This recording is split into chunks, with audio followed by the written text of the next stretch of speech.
My name is Camryn Slosky, and my senior project is focused on heart cell development in Siona robusta.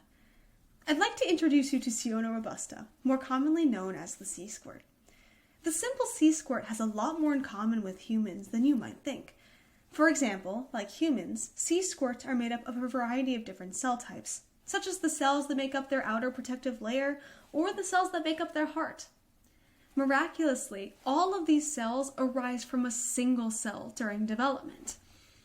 One way that multiple cell types can arise from a single cell is known as asymmetric division.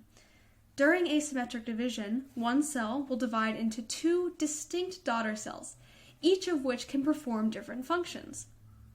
So, for example, in sea squirt heart development, a cell known as a founder cell will undergo this asymmetric division and create one cell that goes on to form the heart, and create another cell that goes on to form tail muscle.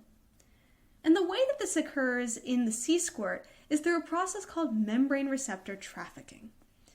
Receptors are proteins that are located around the exterior of a cell and allow the cell to sense its environment, much like our eyes allow us to sense our environment. During cell division, these receptors are physically taken in off of the membrane and differentially redistributed only to the cell that's going to become the heart cell. Now, how does this happen? Well, there are two potential pathways that these receptors can undergo once they've been taken into the cell. The first pathway is known as recycling. What that means is that those receptors can be redistributed back to the membrane. So they return to commission and they're allowed to go sense their environment again. Another option is receptor breakdown. So instead of being returned to the exterior of the cell, those receptors are broken down.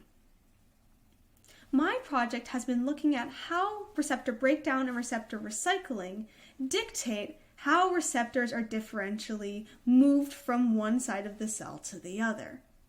Originally, what we thought was that it was mostly receptor breakdown. So as you can see in the future tail muscle cell, we thought that there was a lot more receptor breakdown than there was in the future heart cell, which ends up getting all of the receptors.